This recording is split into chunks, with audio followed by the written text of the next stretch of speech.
बच्चों next topic है equivalence relation. इसमें क्या होता है, ये हम लोगों की रिलेशन की तीन प्रॉपर्टीज़ होती हैं basically: reflexive, symmetric and transitive. Reflexive property भी सेटिस्फाई करेगा ऐसा रिलेशन जो रिफ्लेक्सिव प्रॉपर्टीज़ भी सेटिस्फाई करे, सिमेट्रिक भी करे, ट्रांजिटिव भी करे, उसको इक्विवेलेंस रिलेशन कहते हैं। ठीक है, अगर एक भी प्रॉपर्टी वायलेट हो रही है तो वो हमारा इक्विवेलेंस रिलेशन नहीं होगा। रिफ्लेक्सिव में हमको पता है क्या होता है, सेम होते हैं, जैसे 1,1, 2,2 जो एलिमेंट होंगे सेम टाइप के होंगे। ठीक है। सिमेट्रिक में क्या होता है, अगर 1,2 है तो फिर 2,1 भी आपका रिलेशन में होगा। ठीक है, ये सिमेट्रिक होती है। ट्रांजिटिव क्या होती है, ट्रांजिटिव में अगर 1,2 है, 2,3 है, तो फिर आपका 1,3 भी रिलेशन में होगा। ठीक है। अब ये क्वेश्चन आपका एग्ज़ाम का आया हुआ है, 2016-17 का क्वेश्चन है, बहुत ही इंपॉर्टेंट क्वेश्चन है ये मैंने आपसे डिस्कस करना ज़रूरी समझा। Show that relation are on the set z of integer given by r is equal to a, b such that 3 divides a minus b is an equivalence relation. ठीक है, आपको ये कंडीशन दे रखी है, इसमें आपको बताना है कि ये इक्विवेलेंस रिलेशन है या नहीं।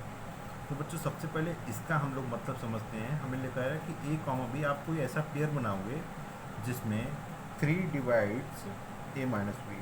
ठीक है।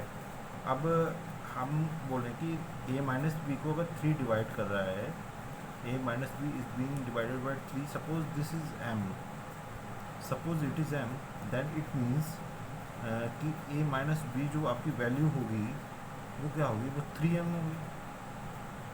ठीक है, वो क्या होगी, वो 3m होगी। Where where m is an integer, where m is an integer of z। ठीक है, m कोई भी इंटीजर है, a माइनस वैल्यू की, a माइनस बी की जो वैल्यू होगी वो 3 के मल्टीप्लाई में होगी। इतनी बात हमें समझ में आई। अब हम लोग अगर क्वेश्चन सॉल्व करें तो देखो, सबसे पहले आपको प्रॉपर्टी कौन सा सेटिस्फाई करनी है, सबसे पहले आपको सेटिस्फाई करनी है रिफ्लेक्सिव। तो रिफ्लेक्सिव में आपका कुछ भी हो सकती है, ए और बी की वैल्यू। ठीक है, और ए और बी की वैल्यू यहाँ पे सेम ही लेनी पड़ेगी, आप यहाँ पे डिफरेंट नहीं ले सकते। जैसे जैसे कि अगर आप 1,1 ले, 2,2 ले सकते हो, 3,3 ले सकते हो। ठीक है, सपोज करो आपने 1,1 ली, 2,2 ली, 3,3 ली। ठीक है, आपने कोई भी वैल्यू ली, बट आपको यहाँ पे क्या दे रखी condition, 3 divides a minus B. तो a minus B, we all know that these are same.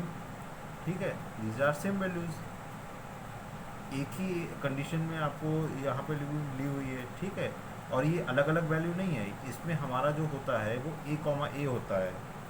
क्या होता है आपका, a, होता है, ये आपको पता है, a रिलेशन a होता है। ठीक है, इसलिए ये a b नहीं है। कभी को आप सोचो कि सर ये a है, ये b है, ये 1 माइनस में 0 हो जाएगा, ये सिंगल हम लोगों ने लिया है। ठीक है, ये a, होता है, तभी हमारा रिफ्लेक्सिव होता है। इसलिए यदि ये रिफ्लेक्सिव प्रॉपर्टी सेटिस्फाई करेगी, अगर 1,1 ले लें, 2,2 ले लें, ये सारे रिलेशन से बिलोंग कर जाएंगे, क्योंकि 1 अकेला ये तो रिलेशन में होगा ही, 2 भी होगा, 3 भी होगा। ठीक है, तो ये सारे रिलेशन में बिलोंग करेंगे। तो हम लिखेंगे कि R is reflexive, R is reflexive. बच्चों मैं दोबारा से समझा रहा हूँ, एक बार फिर से ध्यान से देखना। मैंने लिया 1,1 बिलोंग्स टू R। मैंने 1,1 क्यों लिया है, क्योंकि हमें पता है रिफ्लेक्सिव में हमारा A होता है, ये रिलेशन A होता है, A, होता है। ठीक है, ये A, B नहीं होता है, A, होता है।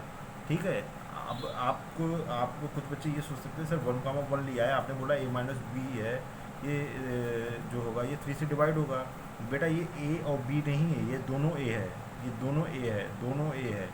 ठीक है, इसलिए आप इनको माइनस नहीं करोगे, कोई भी हमने एलिमेंट लेंगे तो वो आपकी रिफ्लेक्सिव प्रॉपर्टीज को सेटिस्फाई करेगा। सेकंड पे आते हैं ट्रांजिटिव पे। ट्रांजिटिव की बात करें, आपको जो समझ में आ रहा है कोई भी वैल्यू ले लो। ठीक है, कोई भी वैल्यू ले लो, सपोज़ करो कि आप लोगों ने वैल्यू ले ली 11,8, आर से बिलोंग कर रही है। ठीक है, अब आप कहोगे सर मैं 11,8 नहीं लूँगा, मैं 12,9 लूँगा। बेटा 12,9 ले लो। ठीक है, आप बोलो सर 12,9 लूँगा, 12,9 ले लो। शर्त एक है कि दोनों का डिफरेंस क्या होना चाहिए, तो जो भी डिफरेंस होगा वो 3 से डिविजिबल होना चाहिए। ठीक है, इसका 3 से डिविजिबल है, इसका भी 3 से डिविजिबल है, जो मर्जी हो ले लो। ठीक है, अब आगे मैंने बोला कि 11,8 अगर बिलोंग कर रहा है तो मैं 8,2 भी एक रिलेशन बना सकता हूँ। भाई इसका भी तो, इसमें जो हमारा जो सेकंड जो रेंज है वो हमारा दूसरे का केस का डोमेन है, तो ये भी हमारा रिलेशन से बिलोंग कर सकता है। और दोनों के जो डिवाइड करता हूँ a-b, वो 3 से डिविजिबल है। 11 minus 8 is equal to 3, 3 divide by 3, 8 minus 2 is equal to 6, 6 divide by 3। इसी तरीके से आप 12 9 ले सकते हो, 9 3 ले सकते हो, कुछ भी ले सकते हो। सिर्फ एक शर्त है कि जो a माइनस बी होगा वो 3 से डिविजिबल होगा, एक शर्त है। ठीक है, तो आप कुछ भी ले सकते हो। अब बच्चों अगर आपकी ये कंडीशन है तो ट्रांजिटिव क्या बोलता है, ट्रांजिटिव बोलता है कि 11,2 ऑल्सो बिलोंग्स टू आर। मैंने कहा चलो a और b 11 minus 2 is equal to 9। ठीक है, 11 minus 2 is equal to 9 and 9 is divisible by 3, correct है। ठीक है, तो लिखेंगे r इज ट्रांजिटिव,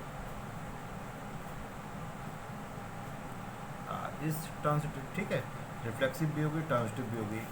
अगली प्रॉपर्टी आती है हमारी, नेक्स्ट प्रॉपर्टी क्या होती है हमारी, जो प्रॉपर्टी है वो बेसिकली सिमेट्रिक की।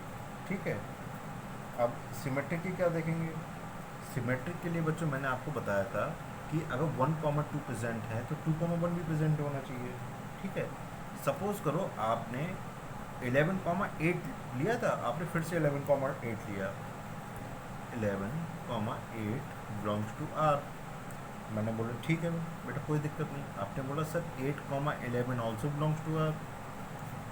अब ये आपकी कंडीशन गलत हो गई, वाई, बिकॉज हमारी कंडीशन है a minus B is divisible by 3, हमारी कंडीशन है। 11 minus 8 is equal to 3 and 8 minus 11 is equal to -3। Since there is a change of sign, hence the equation will not follow। तो लिख देंगे it is not symmetric, it is not symmetric लिख देंगे। since so no equivalence relation, so no equivalence relation। ठीक है बच्चों, समझ में आया। चलिए